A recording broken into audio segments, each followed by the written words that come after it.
Гүлдөрдүн назиктерин тартуулаймын, төгөнбөгөн бакыт талай каалаймын. Жашоонун булагы деп эсептелген чын ден соолук узун өмүр каалаймын деп жашоодогу апамдай болуп калган эжекем Жалал Абад облусунун Жалал Абад шаарынын тургуну. Асылым эжекем Мамажанова Сайрагулду 3 январь кырчындай болгон 47 жаш өздүк майрамы менен куттуктаймын. Бербеди деп таарынбаңыз, баалуу белек, белегим жакшы сөз, жакшы тилек. Куттуктоомду кабыл алыңыз сүйкүм гүлүп, бул да болсо жашоодо абдан керек. Кут болсун сиздин өздүк майрамыңыз, эч убакта бозулбасын маанайыңыз. Аллах колдоп, пайгамбар бата берип, көп жашаңыз, бактылуу болуп ылайым. Сизге бекем ден соолук, бакубат жашоо, узак өмүр тилеймин. Биздин арабызда дайыма бар болуп, рызкыңыз кеңбей, ойлогон ой максаттарыңызга жетиңиз деп Алина айым Куттуктайт.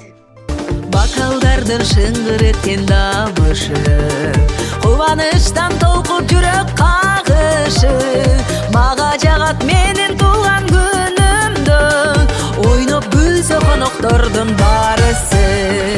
Эйиш болуп досторумдун арасы, кандай гана бактылуумун карачы.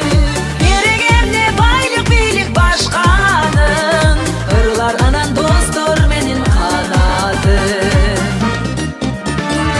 мага жагат көздөр кирсиз караган, капаланып кайгырбаса жан адам.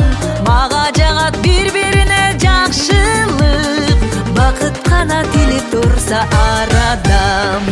Эйиш болуп досторумдун арасы, кандай гана бактылуумун карачы. Берегемде байлык бийлик башканын, ырлар анан достор менин канатын. Эйиш болуп досторумдун арасы, кандай гана бактылуумун карачы. Берегемде байлык бийлик башканын, ырлар анан достор менин канатын.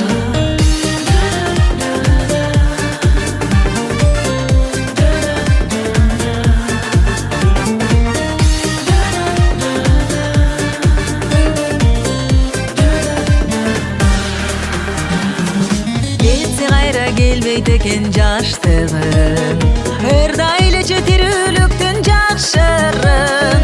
Жок дегенде бүгүн курбум айтпачы, бул жашоодо өмүрлөрдүн аздыгы.